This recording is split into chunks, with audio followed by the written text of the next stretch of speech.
Now. There you are. I'm Marky Billson, Tri-Cities Sports Now. On the line with me, straight from the Hawkeye State, right? I mean, it's not the Cyclone State. It's Joe Stunardi, who is a bracketologist and actually someone who follows a lot of mid-majors, including Southern Conference basketball, which I'd like to get to you about a little bit here, Joe Stunardi. But allthingsNIT.com really was impressed with this website and the bracketology of the FCS playoffs, that it is looking like an increasingly good bet that ETSU will make. Joe Stunardi joins us from the Hawkeye State, from Iowa here today. Joe, thanks for joining us here on Tri-Cities Sports Now. Look, I can't find a bracketologist that doesn't have ETSU in. I have some that say 90% chance to make the FCS playoffs. Hypothetically, what would ETSU have to do to not make the FCS playoffs? The only thing I can see is they get blown out by Samford this week. Any other thoughts? I mean, if the athletic director makes a pass at one of the wives of one of the people on the selection committee, what else could possibly keep ETSU out of the FCS playoffs? Yeah, first of all, thanks for having me on, and we are trying to make it a Cyclone State, but still a Hawkeye State. Now, I will say, looking at ETSU, I think it might be more, not so much a matter of what they could do to knock themselves out as a matter of what other teams could do to put pressure on them. But even with that, like you said, it's really hard to imagine a scenario in which they aren't getting in. I mean, you've got, compared to last year when you had, I think it was 33 playoff possible teams that had 7 Division I wins, you only have 20 that are there so far, and that the NET champion isn't in there yet, but to call that 21. But even with that, you're only probably going to get as many as 6 more, and then maybe you get some 6-win teams in there. But given they've got the head-to-head over Furman, given that they've played a respectable schedule, I mean, their losses, you can't fault them for losses to Tennessee, to Wofford. And even if they do lose to Samford, I don't think anybody's going to be doing that as a bad loss. So, like you said, it's really hard to imagine them. I think it would take a perfect storm for them to get knocked out, and even then it would be quite a surprise. We're talking to Joe Stunardi, and he's like myself. I think that, I'm looking at 90% chances what actually you have there on All Things NIT, ETSU making it. And I really like this. I mean, obviously there have been some teams that have already clinched, Colgate, for instance, as the undefeated. Are they still the Red Raiders, or are they the Raiders? Forgive me, it's a long time. I believe they're the Raiders, but to be honest, I could be wrong on that. Yeah, I know that sounds terrible and all this that we don't know, because it's a team conceivably that ETSU could be playing soon. It would seem to be a long shot, but who knows how the selection will pan out. But you never know. The teams that you have with 100% are North Dakota State, who, by the way, what would it take for North Dakota State to not win the national championship this year? Oh yeah, that's a great question. I mean, you look at somebody like Ken Massey's ratings right now. They're playing Southern Illinois this week, who's not having a great year, but they're not a bad team, and they're still a 99% favorite on for stat heads like that guy.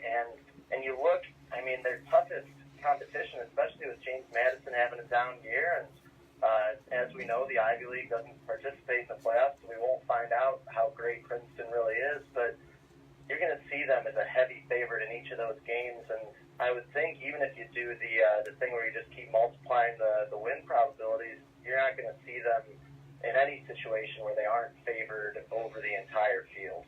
Okay, let's look at these are 100%. Big South champ Kennesaw State, they've clinched. UC Davis is clinched. Colgate is clinched. Weber State is clinched. Eastern Washington is clinched. San Diego in the Pioneer Conference, which at one time, when ETSU didn't have a football program, I actually would present at something called the Buccaneer Football Friends Foundation, or excuse me, it's the Buccaneer Football Foundation and Friends.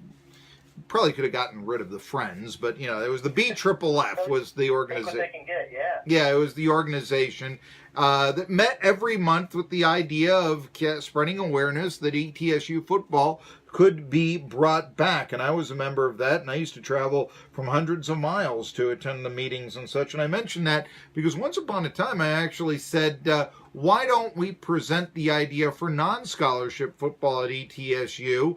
That was under a previous administration, but he'd heard all these things about Title IX and cost and so on and so forth.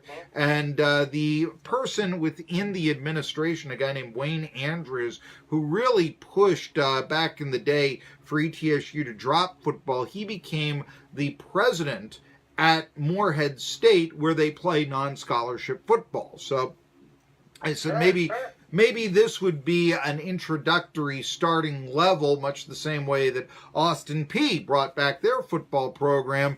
Thankfully, ETSU didn't have to go that route, but I just mentioned that because I did consider, hey, you know what? I mean, you'd be playing teams that already familiar with, old rivals like Davidson, or at the time ETSU was in the Atlantic Sun. You'd be playing Jacksonville, etc., Stetson, these schools. Yep. And so would that be such a stretch? Campbell, where they used to be an ASUN member, and Dale Steele was their first head coach. He had been on Paul Hamilton's last staff at ETSU, Anyway, Jacksonville State is the other team that you have automatically making it. Jacksonville and Kennesaw State playing in a nice FCS game, SunTrust Park this week, 2 top 10 teams.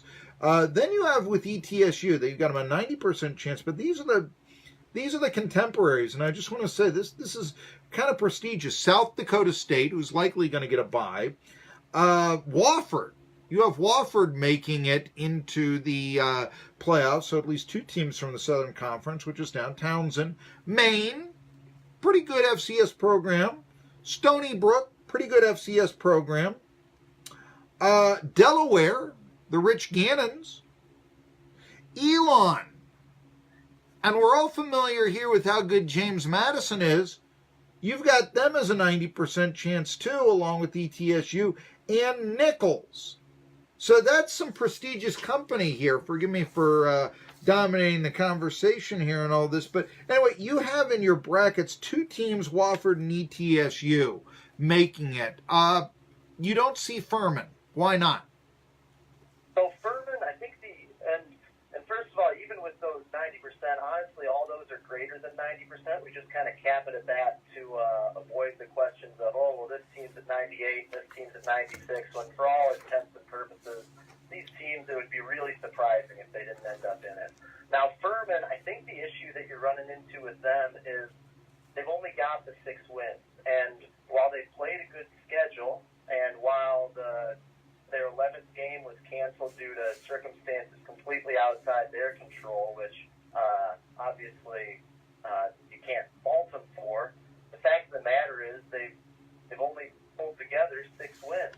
And then, in addition to that, they've got the head-to-head loss to East Tennessee State. They none of their losses are bad, but they've got the head-to-head loss to Elon, who, again, might be another one of those teams that it could be a head-to-head situation with. You got the loss to Stanford, which isn't a bad one, and then Clemson, obviously not a bad one, but they don't have much in the win column to really give them a ton of hope. I mean, yes, they beat Wofford, but their schedule beyond that just isn't great. Now, I could see them cracking it still, especially if they do beat Mercer this weekend, which got them favored to do. But I think that what you're really seeing with them is that if you only have 6 wins, yes, it helps if you only did play 10 games, but that's still probably going to hold you back. And so I've got them with a chance. They've got a fighter's chance, sitting there at about 25%. So 1-4, not bad odds, but personally I've got them on the other side of the cut line right now. And they'll be one of those teams that's really cheering against other teams getting the 7 wins. If they could get Northern Iowa to lose this weekend and not get to 6 wins, that would be a big win for Furman. If Elon loses and kind of falls back into the running, that could help. Again, they don't have the head-to-head there. Idaho State losing, not getting into that situation where they've got 6 Division I wins and 7 overall wins.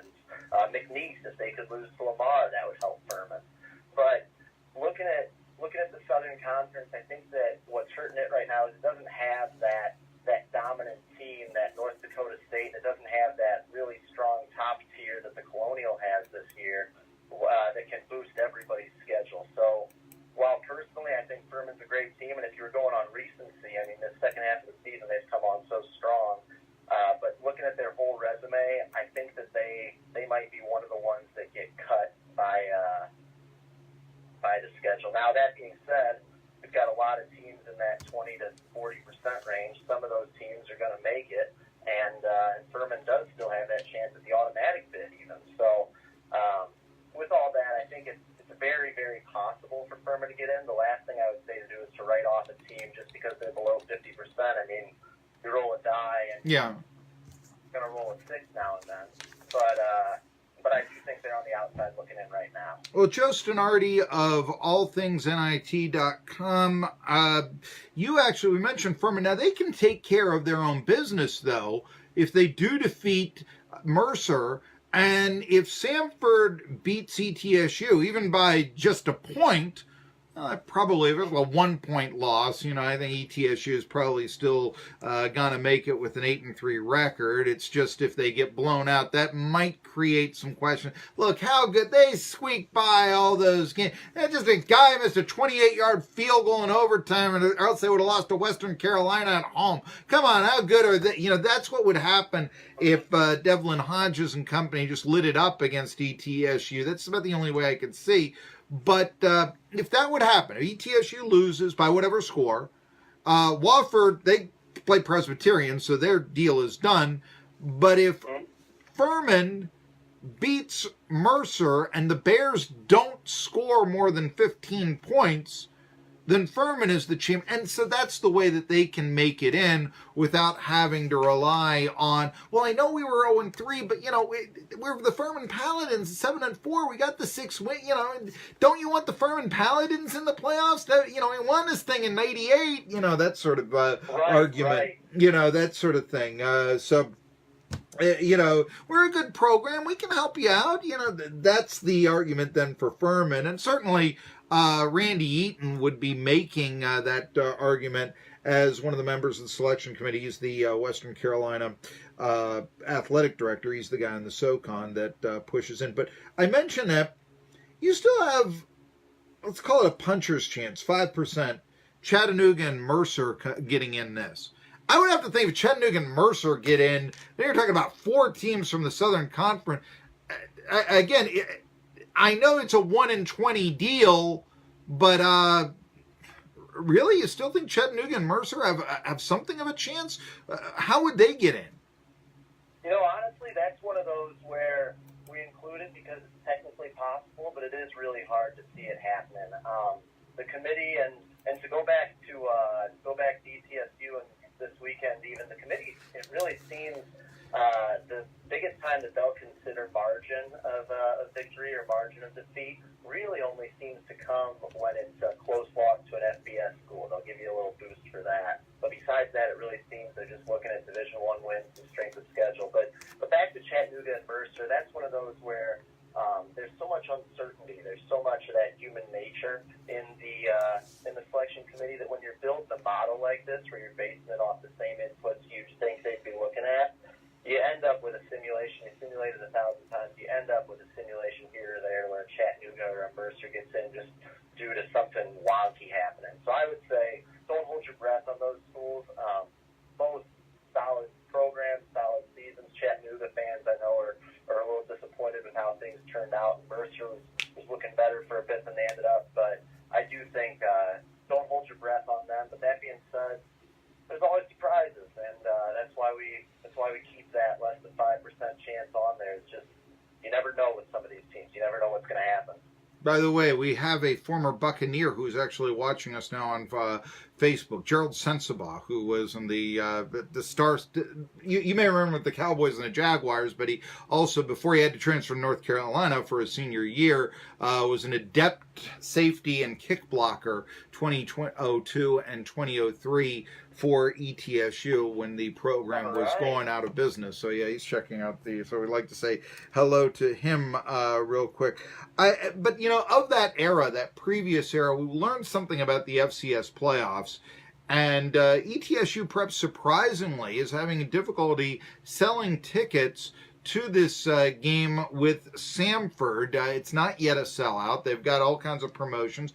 Maybe it's because the weather has been lousy here. It's been raining every day in East Tennessee. Maybe it's because, this is the time when people start studying for finals, or they look to going home, that sort of thing. If not finals, but, the end, the tests that you get right before Thanksgiving and such. But the playoffs are usually, they begin the week after Thanksgiving when most of the students are home. And yeah, you don't sell season tickets to the playoffs. Traditionally, it's been a tough draw. Let me ask you this, Joe Stunardi. What, in your opinion, is a good draw for an FCS playoff game in the first round with those circumstances? Oh, that's a great question. I don't know if I'm even the most qualified to answer it, but I think obviously a lot of it goes back to the size of the school and the size of the stadium. I mean, going up, had a buddy go up and do some interviews in Fargo talking about, hey, North Dakota State, what would it take for you to bump up to FBS? And I think what you're running into a lot is just that the size of the stadium can often be constricting. So personally, not knowing how many seats there are in William Green Stadium, I think that you're still hoping that you can get at least that close to a sellout for a playoff game, or where they're at right now, what could be a playoff play-in game. And I know you're going to run into issues Thanksgiving weekend. You might not have all the students around, but when you look at it, this is really exciting stuff. This is an opportunity to showcase your brand on the national level. This is a great growth opportunity for schools, and you've seen a lot of schools use it to build up their brand, especially North Dakota State being the great example. I mean, they came out of nowhere when they first came on the scene, and now they're the king of it, and they're nationally known because of it. So, if this is a matter of fans in the area thinking about going out, come on out for it. You can always bundle up. You can always bring blankets, what have you, wear raincoats, but you don't know the next time you're going to get a chance to see it. And if when you got the chance now, you might as well go for it. And especially a year like this where the Bucs have really come out of seemingly nowhere. I mean, Randy Sanders, great job with that team in the first year. So much to be excited about. And if they do end up in a boat where they've got a home game in that first round, come on out and support them, because, I mean, you don't know when you're going to get another chance, and this is something worth celebrating and something to show the university this is a program that you're behind. Joe Stunardi shilling for the ETSU football program. Yeah. No, but yeah, I said 86, 4,700 is what showed up at the indoor mini dome for ETSU's playoff game against Villanova. And a lot of people pointed to that as the beginning of the end for ETSU football, saying, if that's all you can draw for this game. However, I would point out there were 8 playoff games that day. ETSU, they finished 6th. There were actually 2 schools, and off the top of my head, I can't remember what they were, but I remember looking at the attendance counts of all 8 then Division I AA games. And ETSU, they had the 6th highest. It wasn't the lowest. It wasn't really good, but, it wasn't. There were actually 2 schools that did a little bit worse, so that should be said there. Speaking, though, that was a time when the Southern Conference was the best program in then Division I AA. It's now called FCS. You have in your bracketology 6 teams from the Colonial, 4 from the Big Sky, 3 from the Missouri Valley, and then it's everybody else. You got the Big South with Monmouth and Kennesaw State, Ohio Valley with Southwest Missouri State and Jacksonville State. You got Wofford and ETSU out of the SoCon. The question is this: I'm seeing the Southern Conference ranked as low as the 6th best FCS conference. You can make the argument based on your projected bids that is the case. Why has the SoCon fallen so far? I think that it comes back.